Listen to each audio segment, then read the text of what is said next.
Okay, Rabbi Sai, let's get started. We're on Daf Kuf Nun Zayin Amid Aleph at the Mishnah.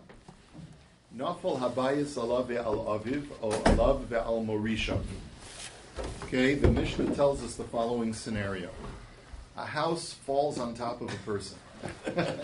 Really what it means is not that it falls from the sky. It's like Wizard of Oz. Yeah, but rather the house collapses. And unfortunately, there's a young man named Ruvain and his father Yaakov are in the house at the same time. It kills them both.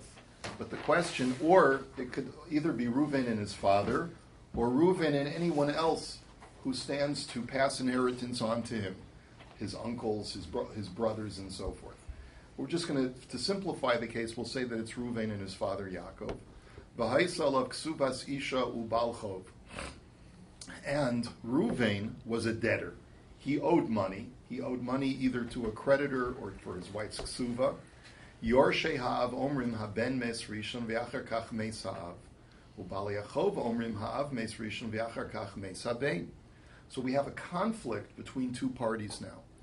The question is, who died first, the son or the father? Which one died first? Now, if Ruvain died first, then he didn't inherit anything before he died. So if, let's say, he has nothing in his estate, his creditors get nothing. But if Ruvain died second, his father died first. So then a moment before Ruvain died, he became a wealthy man because he inherited at least a portion of his father's estate that he has to share with the other heirs. In which case, the creditors have something that they can collect from. So this is the conflict. The creditors say, hey, Yaakov died first, and therefore Ruvain has a portion in the estate. And let's say Ruvain has two brothers, Shimon and Levi. Shimon and Levi say, no, Ruvain died first. He's not an heir of our father. And therefore, instead of us having to divide the estate in three ways, we only have to divide the estate in two ways between Shimon and Levi, and Ruvain gets nothing. And therefore, we are entitled to a larger portion of the estate, and the creditors get nothing. So how do you resolve the conflict? So Beis Shammai omrim yachloku, ubeis Hillel omrim nechasim bechezkasan. So Beis Shammai say this is maman hamutal b'safek. This is a bona fide issue of we don't know. We don't know whether Ruvain inherited a third of the estate or not, and therefore we should split it. Take a third of the estate, divide it in half, give half to Ruvain's creditors, and half to be split among Shimon and Levi. Beis Hillel disagree. And they say no. We know for a fact that Ruvain's brothers, Shimon and Levi, definitely have a claim on the estate. Because regardless of whether Ruvain died first or Ruvain died second, they are heirs, they're legal heirs.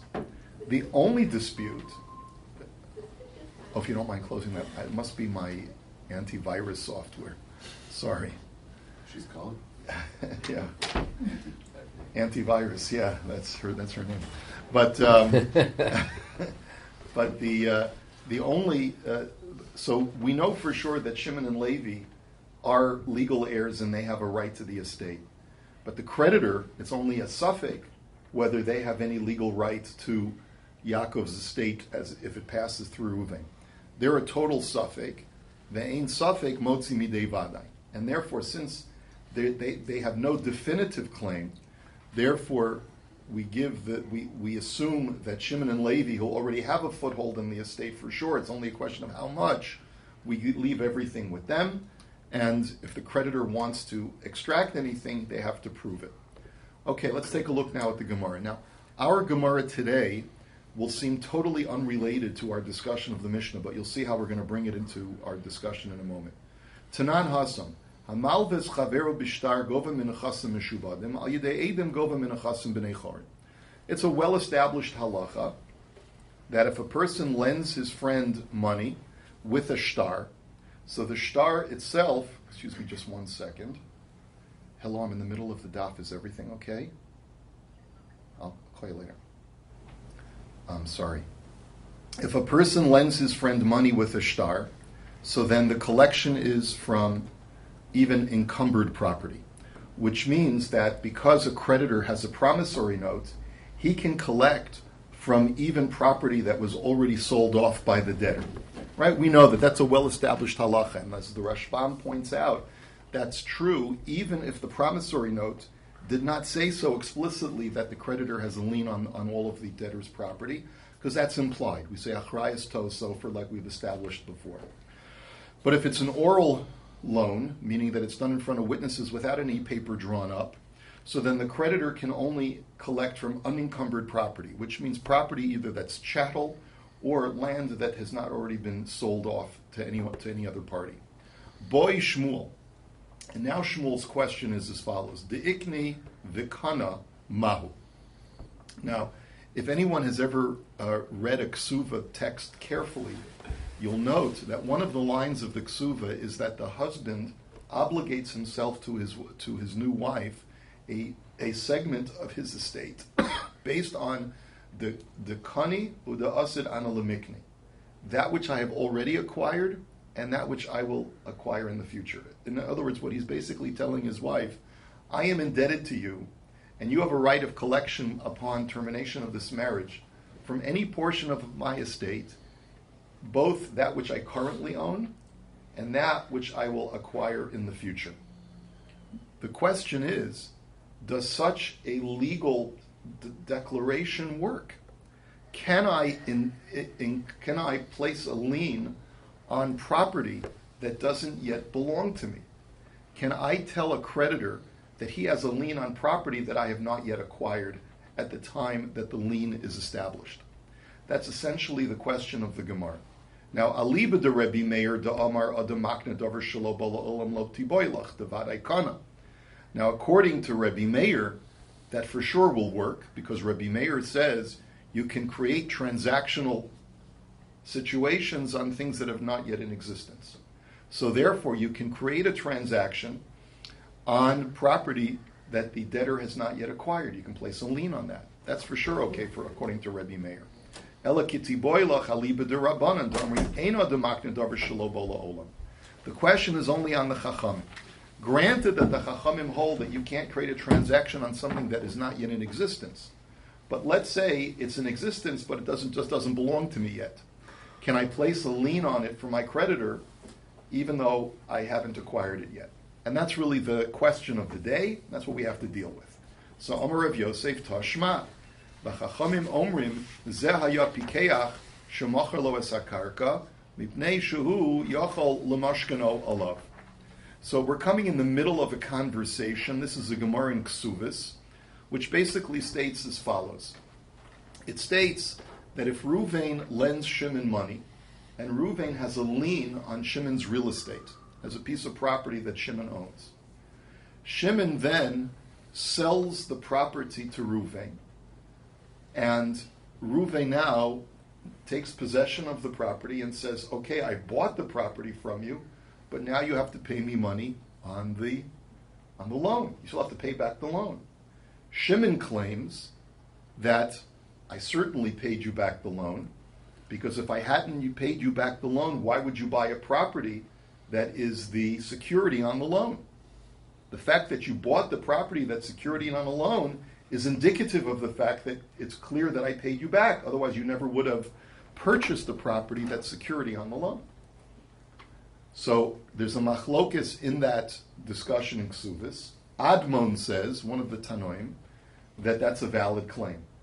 And therefore, Ruvain, even though he has the note, cannot collect on the debt. But the Chachamim disagree. And the Chachamim say, if anything, Ruvain is the one who's a Chacham. Because Ruvain can now say that, and this is the language of the Rashbam, Hamalva haya pikeach, shemocher lo lolove es hakarka, shehu yachol ato lamashkano be'ad chova. So, hold on a second. So, Hamalva haya pikeach, shemocher lo lolove es hakarka, shehu yachol ato lamashkano. Hold on a second. I'm not sure if I got the case right. The Gemara in Ksuva says, Hamotzi shtar chov al chaver. Ruvain says, you owe me money to Shimon. V'halo hotzi shtar shekasabo shemachalo es hasada mal v'leloive achar shenichtav hashtar. So the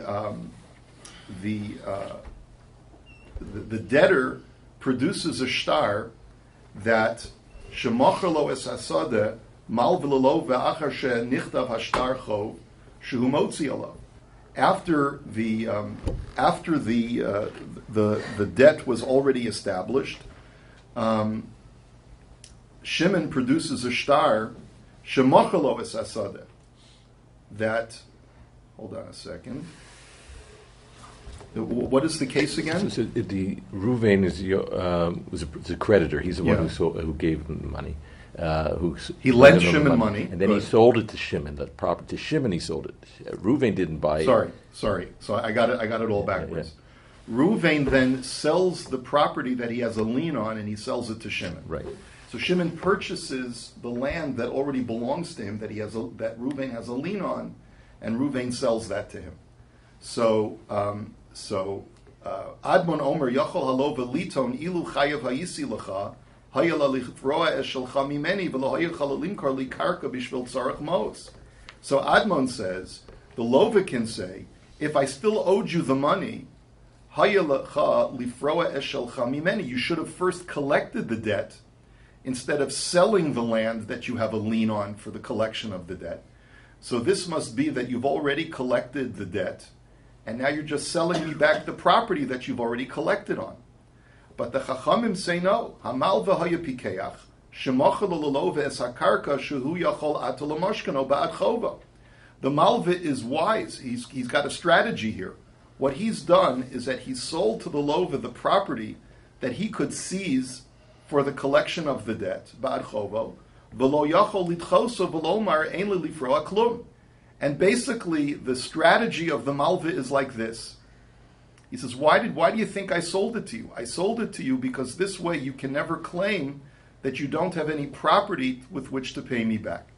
In other words, the issue is like this. Reuven sells property that he owns to Shimon. And Shimon's claim is, why would you sell me property? You should have just, why would you sell me property and take my money? You should have just, if I hadn't already paid you back the debt. So ilo hachayev hayisi lecha hayelech lifroa shelcha mimeni. You should have first collected your debt before selling me property. If you needed money, you should have first collected your debt instead of selling off your property. So the fact that you sold your property, says Shimon, is proof that I don't owe you the money anymore. I paid you back the money and you were strapped for cash, and that's why you sold your property. But the Chachamim say, no, that's not what's going on over here. The Chachamim say the reason why Reuven sells property to Shimon is because now Shimon can't claim that he's poor and he has no assets. So when it comes time for Reuven to collect the loan, he can say, you can't tell me that you have no assets, Shimon. What about the property that I sold you? And that's why Reuven has a right of collection. So he's not in a weakened position. Shimon is in a weakened position because now Shimon can't claim bankruptcy because he has property that now becomes encumbered to that debt. And the question is, if you're going to tell me that assets that are acquired after the debt has already been created are not encumbered, you cannot place a lien on them because it's after the fact, then this whole thing wouldn't work according to the Chachamim. That's the issue over here. So sorry about the confusion. So Amar le Rava minei kamart minei afilu miglimat al kaspe. So Rava says, I don't understand how you're possibly bringing a raya from there. There's no question that when the debtor has assets, no matter whether he acquired the assets before or after the debt was generated, all of those debts have to be used to pay off his debt. All of those assets have to be used to pay off his debt. The question is, what if the debtor acquires assets and then sells them afterwards? So this illustration that you've created is not in any way indicative of the shaila that we're asking. What we're asking is, what if the debtor acquires assets after the debt, after the loan, and then he sells that property? Can the creditor claim that he's first in line because that property is encumbered or not, and then seize it from the buyer? But that's not what's going on over here. There is no buyer. The property is still within the possession of the debtor, and therefore, obviously, the debtor has to relinquish that property, because anytime you go into debt, it's understood that you have to pay back that debt with even the shirt off your back. So certainly if he has assets, he's got to pay it off. Doesn't matter when he acquired it. So kikami boyalan de ikni kana umachar, dikni kana bahorishmai. Our question is, what happens if the debtor acquires assets after the loan and then gets rid of them, either through selling them or dying and passing it on as inheritance to his heirs? Can the creditor seize from the heirs or from the buyer or not? So Amar Rav Chana Tashma. So Rav Chana says, well, come and listen. Now we go back to our Mishnah. Nafal habayis alav ve'al aviv, alav ve'al morishav, v'haisa alav ksuvas isha ubal chov, yorshe ha'av omrim habein meis rishon ve'achar kach meis ha'av, ubal chovos omrim ha'av meis rishon v'chulei. So let's go back to the case of our Mishnah. The situation is Reuven is the person, both Reuven and his father Yaakov died in the house. But the question is, did Reuven inherit before he died? Did he inherit his father's estate before he died or not? The creditor is saying, yes, you did. But remember, what is Reuven's status right now? Reuven is dead. So what happens to even if Reuven inherited from his father, where are all his assets now? They've been passed on to his heirs. So if you're going to tell me that a creditor does not have the ability to place a lien on property that was acquired after the creation of the loan, which is the case over here, Reuven inherits and in a split second later he dies. Okay? So he inherited the property after the loan was created.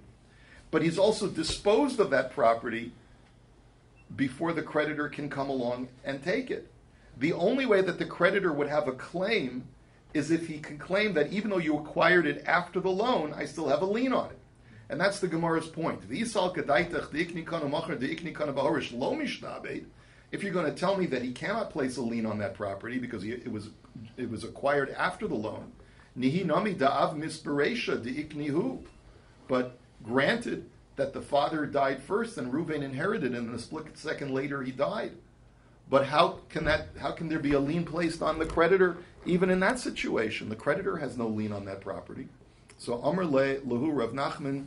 So Rav Nachman Zeira answered as follows: Chavrin Tirgema Mitzvah Yasomim Lifroa Chovas Avihen.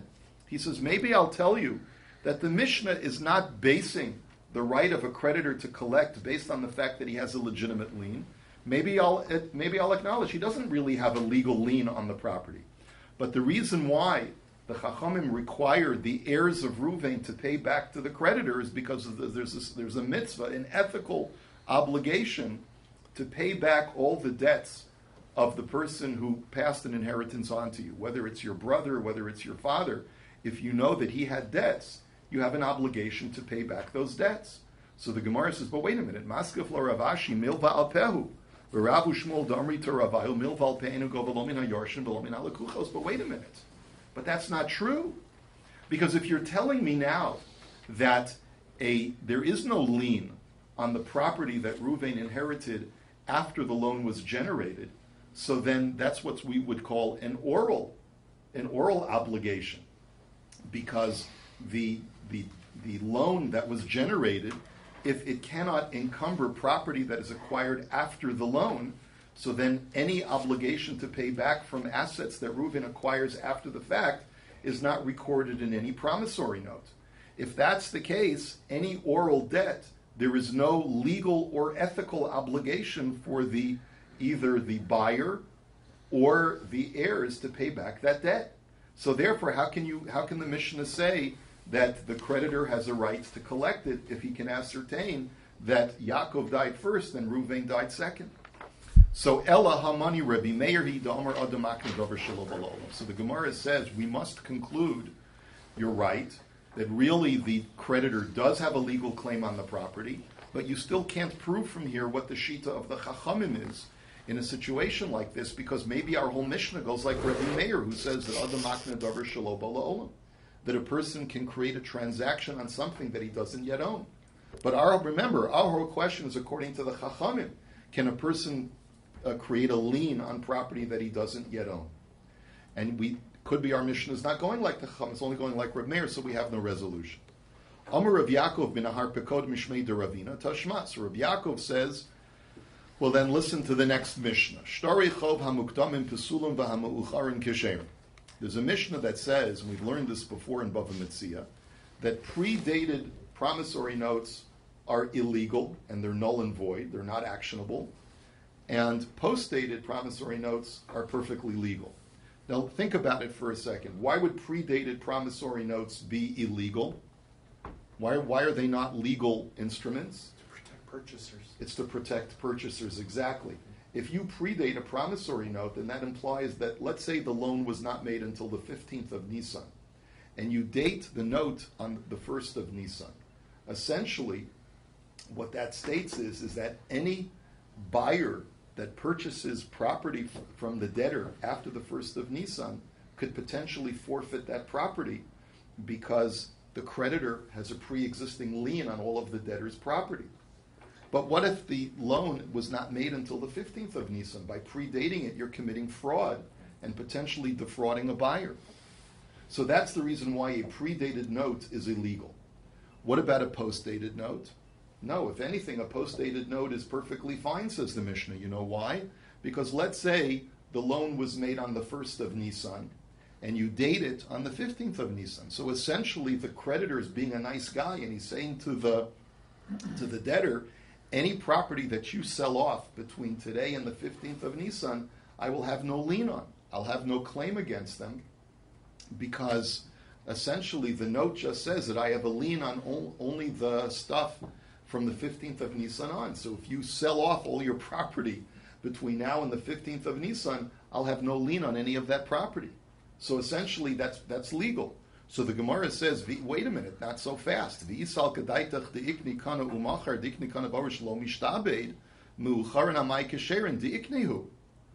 one second, there's a separate problem. If you're going to say that a creditor does not acquire a lien on property that is acquired after the loan is made, then there's a potential illegality or fraud that's being committed in this situation as well. I lent you the money on the 1st of Nisan, but we record that the loan was made on the 15th of Nisan. Let's say the debtor acquires property between the 1st of Nisan and the 15th. Instead of selling, what if he acquires property between the 1st of Nisan and the 15th of Nisan? If he acquires property, then if you're going to say, and you're maintaining that there's no lien, you can only have a lien on property that is in the possession of the debtor at the time of the loan, so then there's fraud being committed.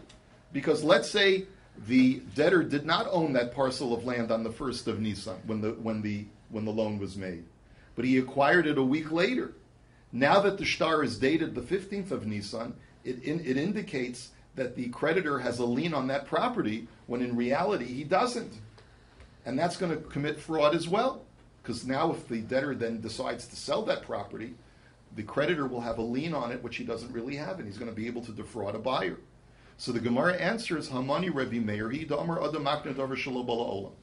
there too we'll have to conclude that Mishnah in Bava Basra goes like Rabbi Meir, who says that you can place a lien on property that you have yet to acquire. But our question is according to the Chachamim.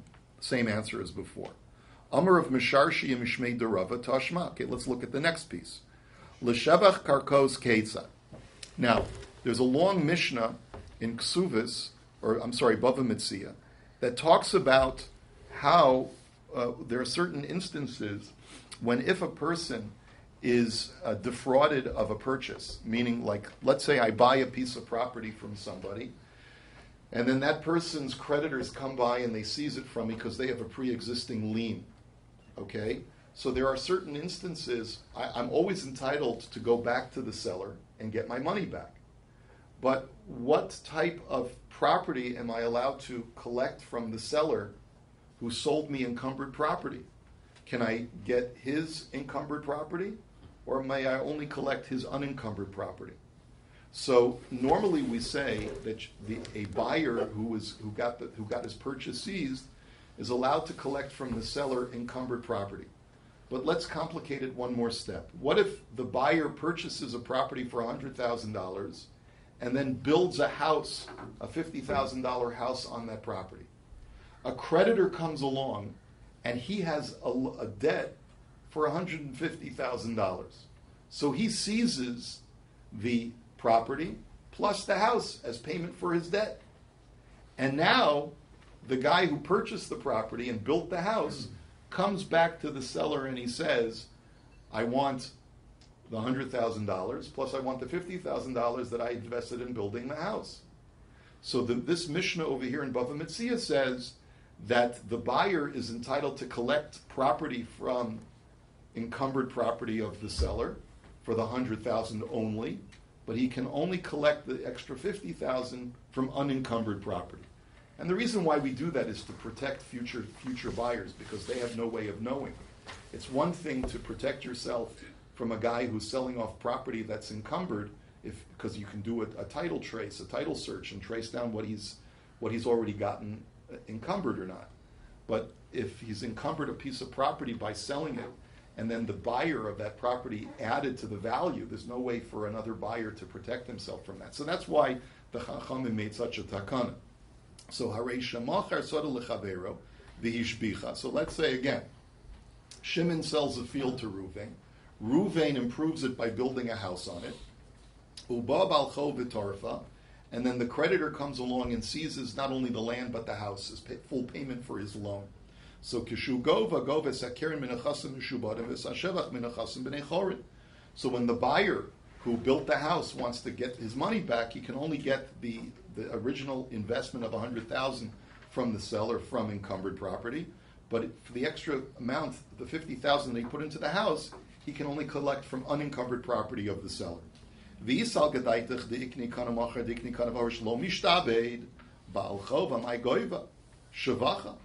So the question is, let's go back to that case. What did we say? The creditor had come along and seized the land worth 100, and then seized the house that's worth 50, because he had a loan that was worth 150 that he was able to collect on.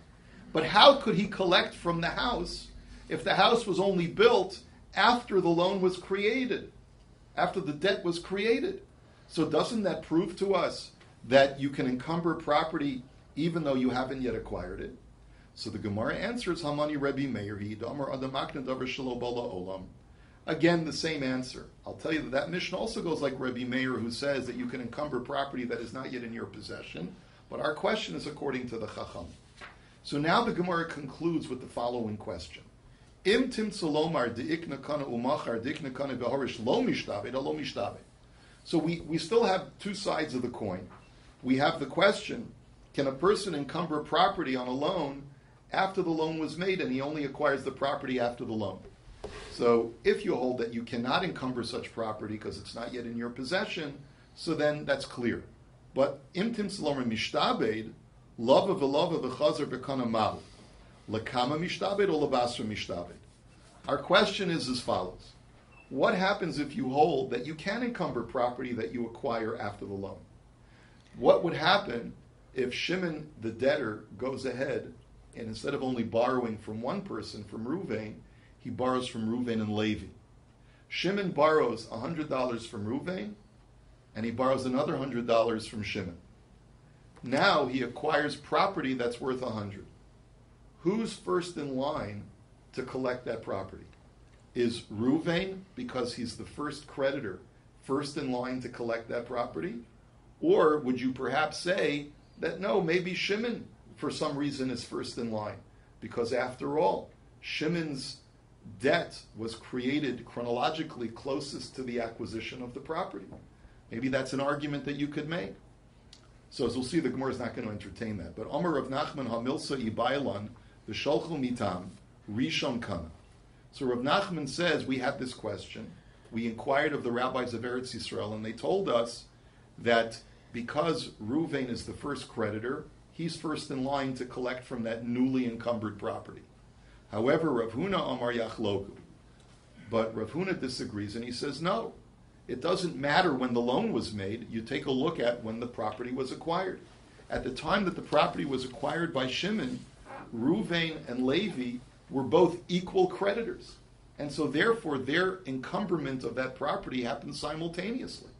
And therefore, let's say the property is only worth 100, so Ruvain collects 50% of it, and Levi collects 50% of it. V'chein tani Rabba bar Avua yachloku, and that's the same way that Rabba bar Avua taught it. Amar Ravina Mahadura Kama de Ravashi Amarlan Rishon Kana Mahadura Basra de Ravashi Amarlan Yachloku.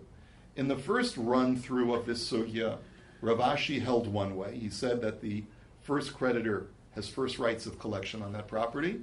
But in the second run through of this learning, Ravashi taught us no, that they divided equally, because at the time when Shimon acquired that property, both Reuven and Levi were equal creditors with equal rights.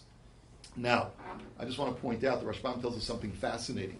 Madura Kam and Madura Basra, the first run and the second run, he says that according to one opinion, Rav Ashi, once he became of age, he spent 30 years reviewing Kol HaTorah Kula, all of the Torah. It took him 30 years, but he was able to go through from A to Z, all Torah Shebichtav and all Torah Sheba'al Peh. And in the first time of his review, during the first 30 years of his being the Rebbe, he taught us this way. And then in the second cycle of 30 years, he taught us to us another way. So he changed his position. V'hilcha sayachloka. And the halacha of the Gemara is that, yes, it's true, that if there are two creditors and the property is acquired after those two creditors have created the loan, so then they divide the asset equally. So meisvei, let's raise a contradiction. L'shevach karkos kate sarei shemacher soda lechaveru v'ishbichu bo balcho betorfik shugoyve go besakeren minachasim mishubadim v'sashevach minachasim b'nei chorin. Let's go back to that case. Remember, what was the case? Reuven buys a property from Shimon, buys a piece of land from Shimon, and then he builds a house. The piece of land is worth 100, he builds a house for 50, and then a creditor comes along and seizes both the land and the house. Now remember, the creditor is seizing the house even though it's acquired after the fact.